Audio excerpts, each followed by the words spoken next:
No vídeo de hoje eu vou provar para vocês que, embora o filme O Exorcista de 1973 seja um clássico do cinema de horror, ele é um filme cheio de problemas muito incomodativos. E não, eu não estou possuído pelo espírito do crítico.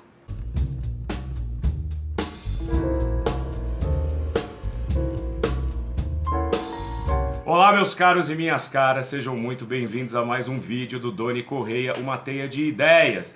Este canal conduzido por mim, seu anfitrião Doni Correia, mestre e doutor em Estética e História da Arte, membro da Associação Brasileira dos Críticos de Cinema, Abracine, e da Associação Brasileira dos Críticos de Arte, a ABCA.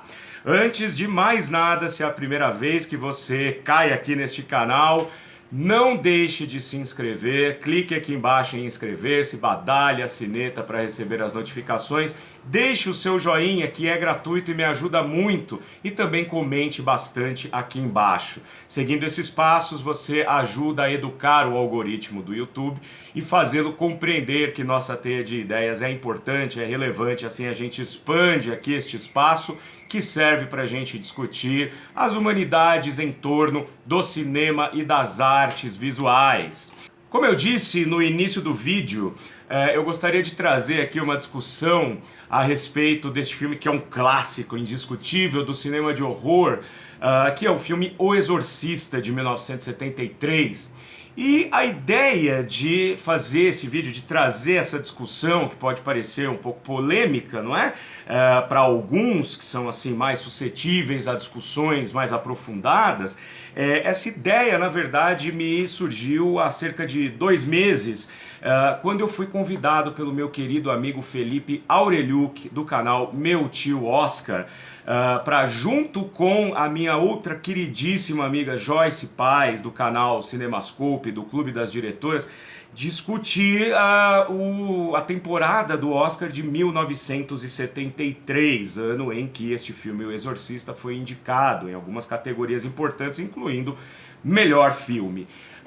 E eu resolvi, né, ali dentro da nossa conversa, a coisa estava fluindo de uma maneira tão gostosa, até porque eu tenho muito apreço pelo canal Meu Tio Oscar. Quando o canal foi criado, Joyce e eu participamos da primeira temporada inteirinha junto com o Felipe Aureliuk.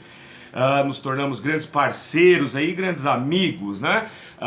E eu resolvi ali colocar em perspectiva algumas opiniões que eu já tenho desde quando eu assisti ao filme O Exorcista lá atrás. Algumas coisas que me incomodavam com relação ao roteiro, com relação à estrutura da narrativa, com relação à lógica de alguns personagens. E o papo ficou tão legal que eu conversei com o Felipe e falei, acho que eu vou fazer um vídeo para o meu canal a respeito disso. Revendo o programa, e eu vou deixar o link aqui embaixo para vocês, claro, vou deixar os links para vocês entrarem em contato aí, conhecerem o trabalho do Felipe, conhecerem o trabalho da Joyce. Falei para ele, olha, ficou tão bacana a nossa conversa, tão ali espontânea e também com bastante conteúdo, né? Porque não se trata de falar bem ou mal de um filme, mas fundamentá-lo em cima de questões objetivas ligadas à estética do cinema e à crítica cinematográfica. E pedi a ele então autorização para usar o corte nesse vídeo, né? O corte do programa em que nós conversamos a respeito de O Exorcista. E é isso que eu trago para vocês aqui hoje. O Felipe Aureliuk já esteve aqui nesta teia de ideias conversando comigo. Eu estou deixando aí em cima o link no card para vocês, para que vocês assistam. Conversamos a respeito do Oscar, e a Joyce Paz também já esteve aqui conversando comigo a respeito do cinema feito por mulheres. Também estou deixando no card aqui para que vocês confiram depois. Quero muito agradecer a gentileza aí do Felipe e da Joyce também de me autorizarem o uso da imagem e voz aí dos dois. E eu espero que vocês gostem desse papo a respeito de algumas questões polêmicas relacionadas ao Exorcista. Vamos lá então. Vamos falar então agora de um dos filmes mais controversos, eu não diria nem só desse ano, como da década e talvez da história do cinema americano. Um filme que foi um acontecimento, é desses filmes que não são apenas filmes, eles marcam uma geração. Meu pai, me lembro dele me contar a história de quando ele foi assistir O Exorcista lá em Curitiba, as filas quilométricas que tinha, as lendas de que as pessoas passavam mal, desmaiavam, tem lenda de mulher que abortou, de gente que sofreu ataque cardíaco, AVC assistindo o filme, coisas assim absurdas. Vômitos, tudo. Vômitos e tudo mais. Doni, O Exorcista. Como é que a gente consegue mensurar o impacto de um filme desse hoje, quase meio século depois? Cara, vou falar uma coisa. Oi. Joyce. Você não concorda com... A gente já teve essa conversinha nos bastidores, Vai né? vendo. Não, mas depois eu fiquei mirabolando melhor, assim, mais profundamente. E até é muito... agradeço muito você ter me chamado para esse ano, coincidentemente, onde esse filme está escalado. Em 2022, eu acho que a gente precisa falar um pouco sobre O Exorcista, né? E como ele é superestimado enquanto filme. Certo. Né? E acho que é um filme que envelheceu super mal, porque, na verdade, ele já nasceu... Velho. Velho? Não vou dizer velho, mas Tô assim... brincando. Deixa eu ver se eu consigo me fazer compreender, porque isso pode, obviamente, parecer uma coisa categórica, né? E a gente usa critérios críticos para fazer o nosso trabalho, sem dúvida. mas também é uma opinião muito minha que eu tenho desde quando eu assisti a esse filme pela primeira vez, né? Eu acho que O Exorcista é um filme que ele é uma grande sacada de um grande estúdio que naquele momento, nos Estados Unidos, precisava se valer de uma nova audiência que tinha se formado a partir dos filmes de drive-in e Sessão da Meia-Noite. Se você pegar O Exorcista naquela época, você vai ver que ele teve um hype, né? Quer dizer, ele bombou por ser um filme gráfico, pelo grafismo que ele apresenta naquele momento, que era algo praticamente inédito no cinemão norte-americano. Tanto é que, assim, até hoje, se você perguntar para uma pessoa, você conhece O Exorcista? Porra, conheço, filmão, tal, não sei o quê. Ah, legal. Do que é a história? Ah, é da menina que fica possuída. Tá, mas desenvolva. Então, o filme é conhecido pela cena do vômito de vitamina de abacate, pela cabeça que pelo gira. pescoço virando 360? 180, 180. 360? Ela vira tudo? Não lembro agora. Bom, mas vira o suficiente para dar um susto no vira o espectador, suficiente pra né? não ser natural. Pra né? não ser natural. Pela levitação. Tem a levitação Sim. também, né? E tem a cena da masturbação Com o crucifixo. com o crucifixo. Necessariamente nessa ordem. Eu lembro do vômito, eu lembro... Agora, pensa. O roteiro do filme é muito ruim, eu acho. Porque, você tem um padre, tá? Primeiro eu vou falar da versão do cinema, depois da versão do diretor que saiu em 99 ou 2000. Por aí, quando fez 25 anos. Exato, acho que foi 2000.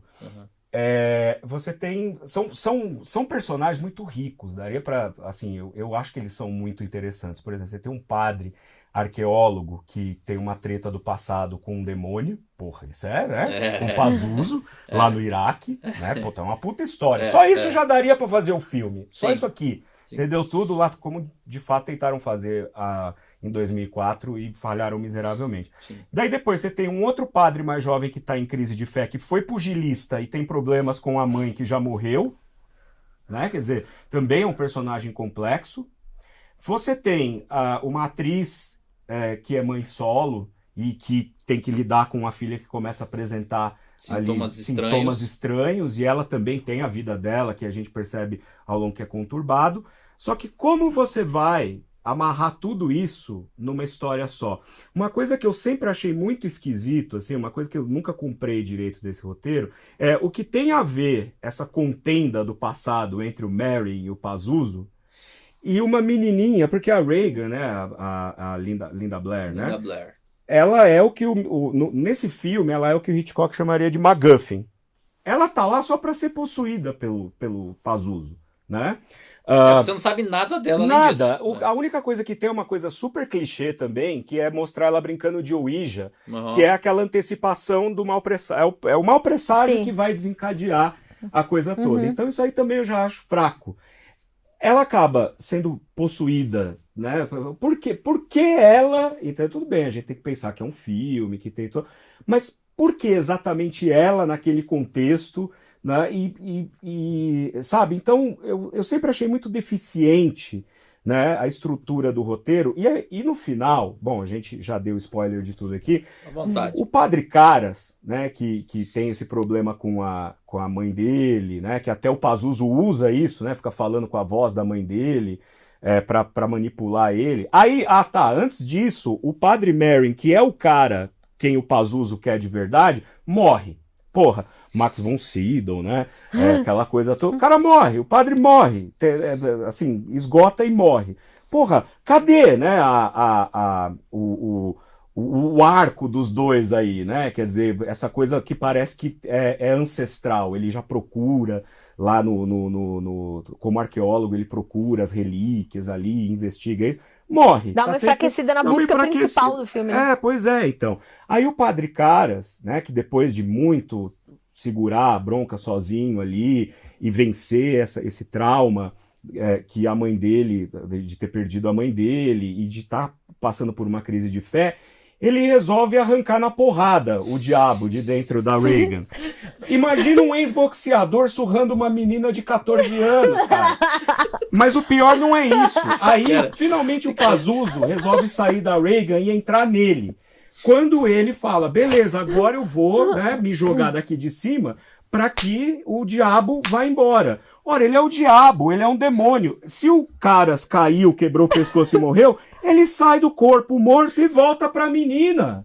É muito fácil, entendeu? Então, essas deficiências de roteiro, posso estar falando grandes bobagens aqui, entendeu? Não, é que, cara, você tá dando uma versão, uma justificativa que eu nunca tinha ouvido, mas que faz sentido o que você tá falando. Aí, pra coroar, quando vem a versão do diretor, que você fala assim, porra, agora vai...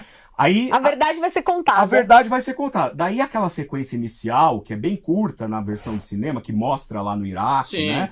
Nos escombros, nos escombros não, nas ruínas, né? Aquilo foi aumentado. Sim. Mas também não ajuda de absolutamente nada. Cortou, tinha que ter sido cortado mesmo. Né? Aí, para aquelas cenas da levitação, do vômito, da masturbação com o crucifixo, eles somaram uma que também tá lá pra nada, que é a descida da escada de ponta cabeça, que a Reagan, do nada, a mãe lá tá na cozinha, de repente ouve um barulho, olha a menina, desce e abre a boca e sai aquele sangue, que eu acho que aquele sangue é CGI do começo dos anos 2000. Não possível. Tava nem no original. Acho que não. Também não soma nada. E se soma a lista de coisas pelas quais o filme ficou famoso. Ela descer na escada. Então isso... Só serve pra adicionar nessa listinha de coisas esdrúxulas pelas quais o filme ficou conhecido. Então eu acho que o filme é divertido pelo grafismo que apresenta no momento em que o cinema não era feito isso. Agora, como cinema de horror, aí eu sou obrigado a dizer que o Bebê de Rosemary é imbatível. E aí é complicado você colocar os... Porque de demônio pra demônio... Entendeu? Eu sou mais o diabo vindo pessoalmente fazer o seu filho. Se apresentando. O diabo tem que dizer o que veio, entendeu? Felipe nunca mais vai me chamar pra vir. Não, é porque eu realmente não esperava essa análise de um exorcista. Mas assim, você apresentou... Mas eu estou exorcizado. Tá exorcizando. Ufa, tá mais leve agora. Não, porque assim, na época, as críticas não eram em relação a isso. O que na época a galera criticou muito, são duas coisas. Primeiro, a parte... moral. Primeira parte religiosa, sim, de que a igreja católica, sim, não aborda isso. Isso daí o Aronofsky fez o Noé 10 anos atrás, nem 10, e teve que passar a sessão pra líderes religiosos pra ver se eles aprovavam filmes de cinema. 10 anos atrás. Mas aí que eu vou te endereçar a pergunta, Joyce. A questão religiosa e a questão da visual, que não era usual, que como você falou, do vômito, da masturbação com crucifixo, essa coisa toda também feria o que era o comum, né, ali. Na época, as críticas eram em cima disso. O que você está me falando aqui, em outras palavras, resumindo em uma frase, o Exorcista ele se apoia numa muleta para ter o sucesso que ele tem desde então, mas como filme ele não é nada disso que deveria ser. Eu acho que ele é o filme certo na hora certa, para uma audiência certa. Como eu falei, esse tipo de grafismo, criaturas, escatologias e profanações, era muito comum nos filmes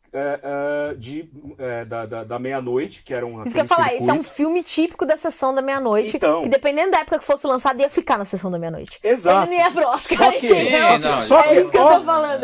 Ó a sacada. A primeira coisa que eu pensei é um filme de sessão da meia-noite, cara. Mas olha a sacada. O estúdio, eu não sei agora qual que é o estúdio da... Warner. A Warner. A Warner é um grande estúdio. tradicional e tudo. Tradicional Olha, em filmes de monstros, né? Filmes que tratam do sobrenatural, né? Mas foi um estúdio que fez escola nesse sentido, né? É mais a Universal, né? É mais a Universal, Universal, viajei. Mas a confundi. questão é porque, assim, nesse momento, né, anos 70, começo dos anos 70, a gente já falou aqui da nova Hollywood. Mudou muito, né? Isso mudou muito. A audiência mudou, porque a TV roubou todo mundo. Então, o que estava fazendo sucesso eram esses filmes de baixo orçamento, grande apelo sensacionalista, que era para uma juventude que ia para o cinema drive-in, que ia para a sessão da meia-noite e tal. Então, provavelmente, a Warner quis capitalizar em cima disso, trazendo essa estética para o cinemão. Né? Como um grande marketing. Como um grande marketing. Por isso que eu acho que é um filme certo na hora certa. Né? Por isso ele se é paradoxal isso que eu estou falando. Né? Ao mesmo tempo que eu acho um filme certo na hora certa, eu acho que ele é um filme que ele tem deficiências e foi superestimado. É certo na hora certa do ponto de vista mercadológico, é isso que você tá falando. Exato. Não do ponto de vista artístico. Artisticamente ele tem vários problemas. Mas, Doni, sabe o que eu acho? Vou tentar defender o filme aqui, tá? Vai fazer o advogado do Pazuzu agora. Advogado do Pazuzu. Não, porque assim, eu acho, Doni, que mais importante do que você entender a melhor maneira de exorcizar aquilo lá, porque realmente você expondo aqui é um pouco fácil demais, né? A questão é, o mal, ele nunca pode ser vencido. E é isso que tá, o filme é isso, o filme ele termina mal pra cacete. Que eu resumo essa frase, o mal nunca pode ser vencido, é o resumo da filmografia do David Lynch. Toda a filmografia dele é em cima disso daí. O mal não pode ser vencido. Eu acho super interessante. O mal nunca pode ser vencido. Você termina de assistir Twin Peaks, você fala, não vai dar, é isso.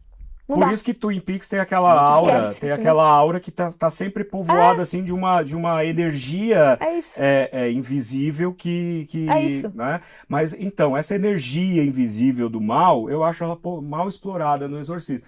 Eu não vou dizer pra você que eu odeio o filme, que eu não gosto do filme, que eu acho que ele é totalmente perdido. Não, ele é divertido, eu gosto. Como um filme de terror, eu acho que ele é muito bacana. Só que eu acho que ele acabou ficando superestimado justamente porque estas imagens estanques aqui que a gente foi falando sobressaíram no imaginário. Ok, mas então não é a superexposição dessas imagens que tornou ele um pouco desgastado? Talvez. Porque é a mesma Ou talvez o apoio do filme, né, nesse tipo de imagem, né? Porque às vezes o filme vai maquiar um roteiro, mas até começar a ter capenga em cima de coisas chocantes. Demora um pouco até ter. E essas cenas são relativamente curtas. O filme tem 2 horas e pouquinho. Não, mas queria, vou fazer um paralelo. Antes você tá falando do tubarão, tal, não sei o quê. Tubarão não é bom. O filme Tubarão, ele fica adiando o lance do tubarão o filme todo. Sim. E isso é impactante, todo mundo fala disso. Sim. Quando o tubarão vai aparecer a musiquinha, papapá, tem todo esse gatilho. Sim. Mas o filme não é bom por causa disso. Entendeu? Ele é bom apesar disso. Ele segura essa tensão e ele trabalha em cima dessa tensão. Mas ele é um filme bom. O tempo todo. Ele não é bom porque em algum momento você fica ansioso pra ver o tubarão e você fala, vou ver agora. Ele não se baseia o filme. Ele segura o filme todo na tensão e na expectativa de ver o animal. Beleza.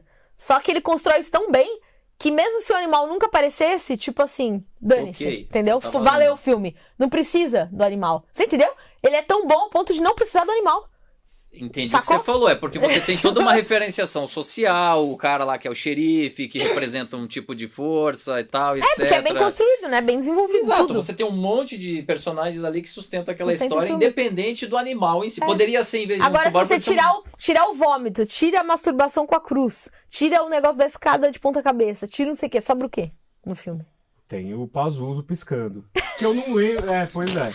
Tem o Pazuzu piscando. Você vai querer seguidor depois disso no teu canal. Né? Deixa eu outra coisa interessante também. Você falou, tem uma discussão, eu não sei profundamente sobre isso, porque eu manjo muito pouco do cinema de gênero, mas eu já vi muita gente pesquisando sobre isso, falando sobre isso, então eu já vi coisas por cima, tá? Eu não sou especialista, eu recomendo que as pessoas vão atrás. Mas eu já ouvi muita gente que pesquisa cinema de horror, de terror e tudo mais, aludindo a como esses filmes de gênero, tipo Exorcista e vários outros em série, como que existia todo um discurso ali em voga, né, subliminarmente, através dos filmes, etc e tal, na cultura, de maneira geral, no ar aí, dessa coisa do jovem, né, que a gente tá falando desde a década de 60, o jovem, ele tá em evidência, né, ele tá ali num lugar de protagonismo, sendo mais discutido na sociedade, né, uma juventude que tá mais presente, né, de N formas, e como que essa coisa do corpo da jovem possuída já tem todo um discurso conservador, né, sobre, tipo, o corpo feminino, né, o papel da mulher, você tem a questão de sexualidade, repressão, desejo, não sei o quê. Então, existe toda uma linha de pesquisa, né, eu recomendo que quem tem interesse no assunto vá atrás, tem pessoas que escrevem profundamente sobre isso, de como muitos filmes de terror, né, virou quase qual é o nome disso? Um tropo, né? Virou quase um tropo essa coisa da jovem adolescente possuída. Então não é uma coisa pontual. Tipo, é uma coisa que, de maneira recorrente, aparece em vários filmes que envolvem possessão. É sempre uma jovem, é sempre não sei o quê, tem sempre a questão da sexualidade, tem sempre não sei o quê. E isso estaria atrelado a todo um imaginário, uma discussão, uma visão sobre sexualidade feminina, sobre corpo feminino, etc e tal. Então ainda existe essa leitura. Profanação, que remete ainda à Era das Bruxas. Exatamente. Tem toda uma leitura também profunda que dá pra fazer em cima disso, entendeu? Claro. Não, enfim, só queria pontuar isso. É eterno. E isso vai muito de encontro, inclusive, à questão religiosa que na época se falou também. Também. A profanação e tal. Agora, embora o Felipe não vá mais me convidar pro canal dele, depois... Tem que aproveitar esse momento aqui como se fosse o último. Aproveita. Exato, vou aproveitar como se fosse... Ele falou aproveita, é porque essa tá ligado. Acabou de confirmar. Isso é pra vocês verem que a gente não combina nada aqui não, tá? Isso aqui é tudo na hora. Tem uma coisa nesse filme que, assim, não dá pra desmerecer. Algumas coisas que não dá pra desmerecer. Primeiro, a própria maquiagem e os efeitos, que pra aquele momento... E a trilha sonora, mas não a trilha sonora, a música do incidental, filme. Né? A trilha de ruídos e a forma como foi construída, né? Essa coisa da voz do demônio, né? Que é aquela voz assim que parece que vem mesmo do fundo da sepultura. Né? É o desenho de som. O desenho de som, pronto. Foi uma coisa, nesse ponto avassaladora. Avassaladora, é uma coisa... Mas aí é que tá, eu acho, tentando defender um pouquinho mais o filme aqui, eu acho que talvez o impacto seja, sim, por essas imagens todas que depois se desgastaram e também pelo cinemão abordar uma história, um tema que é tabu até hoje. A Igreja Católica até hoje ela não assume, não admite, não toca nesse assunto. Exorcismo é uma coisa, é um tabu dentro da Igreja Católica. Para você fazer um exorcismo, você precisa ter uma investigação. Exato. Assim, tanto é que se você for filme, pegar... até certo ponto, mostra isso. Não, você tem que falar com não sei quem, aí aquele padre ele tenta passar por cima para poder chamar o... Mas essa tua explanação realmente é muito boa no sentido de que é um roteiro imperfeito, é um roteiro problemático e que foi suplantado pela questão visual, certamente. Acabou sendo... E pelo contexto histórico, eu acho também. Isso foi muito chocante, né? O que o meu pai fala é isso, foi muito chocante ver isso numa tela grande. Você não tinha, a televisão era desse tamanho. Aí você vê aquilo lá... Preto e branco, telefunken. Você ligava e esperava esquentar e depois você ligava. Exatamente.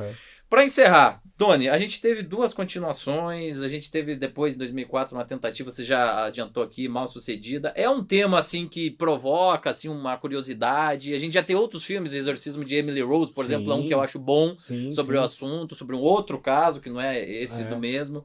Mas não é a mesma coisa que uma franquia de serial killer, por exemplo, né, Doni? É diferente a pegada, né? É muito diferente. Assim, é até estranho que, por exemplo, no caso do Exorcista, as continuações elas não tenham tido uma mesma repercussão positiva como o filme original. Porque essa temática do mal que não se vê e que está sempre presente e é invencível, é muito sedutora, entendeu? É um dos temas que eu mais gosto, assim, de assistir a um filme, ou ler um livro, ou ver alguma coisa, um documentário, sobre algo que é o mal e que você não vê, ele é impalpável, né?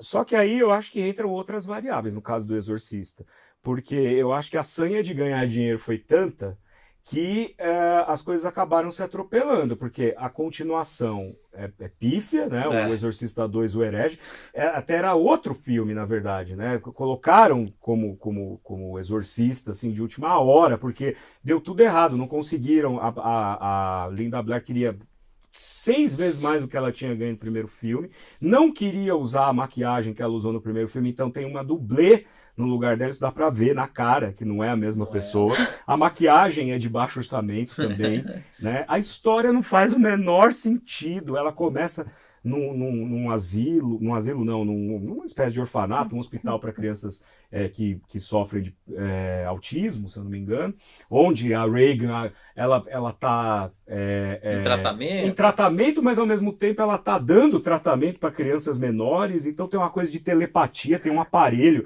para se comunicarem por telepatia. Aí vem o Richard Burton, né, já no ocaso assim, da carreira brilhante dele, né, fazer um padre que não puderam trazer nem o padre Caras e o Merrin já estava morto. Então ele entra como um outro padre, ou seja, parece que você está trocando, parece Step mesmo, é um filme que ele é todo de Step, né? O John Boorman, que é quem dirige a continuação, é um bom diretor, ele tem umas coisas bacanas, o filme tem umas coisas interessantes, por exemplo, é um dos primeiros filmes a usar Steadicam, né? Nas cenas ali na África e tal, né? O James Earl Jones também, um grande ator, mas por incrível que pareça, o Exorcista 3, que era para ir direto para o VHS, ainda fez mais sucesso que o Exorcista 2, e é considerado uma quase continuação direta do primeiro, assim, se dá pra... A galera falou, se der pra esquecer o 2, estamos esquecendo. Exatamente.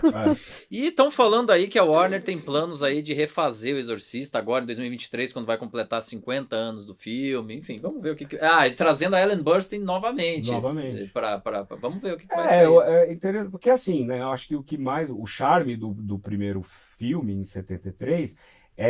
são esses efeitos práticos, né? Sim. Para a tecnologia da época. Agora, hoje em dia, você faz tudo em CGI. Isso que eu ia falar, mas você tem que pensar também. Né? Mas tem que pensar o que dá medo na audiência de hoje, né? É aí que tá, porque a audiência do 73 não é a mesma de hoje, né? O que causa medo, né? Eu vou ver de qualquer maneira. É óbvio. Então tá aí, pessoal. Espero que vocês tenham gostado. Se concordam, escrevam aí embaixo. Se não concordam, também escrevam. Se concordam parcialmente, discutam aí embaixo, né, o que vocês acharam dessa breve apreciação de O Exorcista, visto aí em perspectiva histórica, né, com seus defeitos, mas também com suas várias qualidades, senão o filme não estaria aí até hoje no topo, né, do cânon cinematográfico e principalmente na vanguarda do cinema de horror. Eu agradeço muito a atenção de vocês e reforço que, se é a primeira vez que você chega por aqui, não deixe de se inscrever, badalar a sineta, deixar o seu joinha e comentar muito aí embaixo. Voltamos em breve com mais um Nafta Cine. Muito obrigado!